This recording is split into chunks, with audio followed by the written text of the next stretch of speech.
En 1858, une jeune fille a vécu des apparitions en France. Quel message Notre-Dame de Lourdes a-t-elle apporté au monde? Découvrez-le maintenant. Bienvenue, cette chaîne partage les messages de Dieu Tout-Puissant pour vous et votre famille. Abonnez-vous pour une inspiration quotidienne. En 1858, dans la petite ville de Lourdes, en France, une jeune fille nommée Bernadette Soubirous a vécu une série d'apparitions. Une femme, vêtue de blanc, lui est apparue près d'une grotte. Cette femme s'est identifiée comme l'Immaculée Conception de Marie. Ces apparitions ont rapidement attiré l'attention, et la source qui a émergé près de la grotte est devenue connue pour ses propriétés curatives. Beaucoup croient que l'eau possède des qualités miraculeuses, offrant un soulagement aux malades et aux souffrants. Notre-Dame de Lourdes représente l'espoir, la foi et la compassion divine. L'histoire continue d'inspirer des millions de personnes, offrant du réconfort et un puissant rappel de l'amour de Dieu pour l'humanité. C'est un lieu de pèlerinage, une source de force et un témoignage du pouvoir de la croyance. En 1858, une jeune fille de 14 ans nommée Bernadette Soubirous a vécu une série d'apparitions à Lourdes, en France. Tout en ramassant du bois de chauffage avec sa sœur et une amie, elle a commencé à voir une figure lumineuse dans une grotte. Cette figure, vêtue de blanc avec un ruban bleu, s'est identifiée comme l'Immaculée Conception de Marie. Au cours de plusieurs semaines, Bernadette a visité la grotte 18 fois. Lors de ces rencontres, la Vierge Marie n'a demandé que la prière et la pénitence pour la conversion des pécheurs. Bernadette a fidèlement transmis ces messages, malgré le scepticisme des autorités locales. Une source d'eau est apparue sur le site, et ses propriétés curatives ont été rapidement reconnues. Lourdes est devenue, et reste, une destination de pèlerinage importante pour ceux qui recherchent une consolation spirituelle et une guérison physique. La foi humble et la dévotion inébranlable de Bernadette continuent d'inspirer des millions de personnes.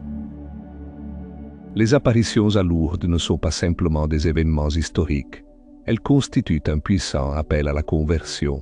Le message de Notre-Dame souligne constamment la nécessité de la repentance, de la prière et d'un véritable éloignement du péché. Elle est apparue à Sainte Bernadette non pas pour condamner, mais pour offrir un chemin de guérison, à la fois physique et spirituelle. Cette guérison est intrinsèquement liée à la conversion. Les eaux de Lourdes, bien que miraculeuses, sont un symbole de la grâce offerte à tous ceux qui la recherchent avec un cœur humble. Le message ne consiste pas simplement à reconnaître ses erreurs, mais à une transformation complète de la vie, à un engagement renouvelé à vivre selon la volonté de Dieu. Lourdes nous rappelle que la miséricorde de Dieu est infinie, mais qu'elle exige une réponse, un tour vers lui. C'est un message d'espoir, nous incitant à saisir l'occasion d'un renouveau et à devenir des instruments de son amour dans le monde. L'histoire de Lourdes se déroule dans un contexte historique précis. Le milieu du XIXe siècle en France était une période de bouleversements sociaux et politiques importants. La Deuxième République avait été récemment établie, et un fort courant de scepticisme remettait en question les croyances traditionnelles. C'est dans ce contexte que Bernadette Soubirous a vécu une série d'apparitions. L'importance de Lourdes dépasse les expériences personnelles de Bernadette. Les événements ont suscité une réflexion théologique au sein de l'Église catholique. La déclaration du dogme de l'infaillibilité papale en 1870, quelques années seulement après la fin des apparitions, est souvent liée à la nécessité de réaffirmer l'autorité de l'Église à une époque de doute. Cependant, l'infaillibilité ne signifie pas l'absence d'erreur dans toutes les questions. Elle concerne spécifiquement les enseignements définitifs sur la foi et la morale proclamés par le pape lorsqu'il parle ex cathedra. De la chair de pierre, Lourdes sert donc de puissant rappel de l'intervention divine et de la force durable de la foi, existant aux côtés de l'autorité structurée de l'Église. Cette prière à Notre-Dame de Lourdes est un phare d'espoir pour tous ceux qui souffrent. C'est une humble demande de protection divine, une recherche de refuge dans les moments difficiles. L'histoire de Lourdes nous rappelle la compassion et la guérison. Confiez vos fardeaux à son soin tendre et trouvez la paix dans sa présence inébranlable. Que cette prière apporte du réconfort aux malades, de la force aux fatigués et de l'espoir aux désespérés. C'est un témoignage du pouvoir de la foi et de l'amour éternel de Notre-Dame. Laissez ces mots résonner dans votre cœur, offrant du réconfort et une connexion au divin. Le 11 février est un jour pour se souvenir de Sainte Scolastique, un phare de foi et la sœur de Saint Benoît.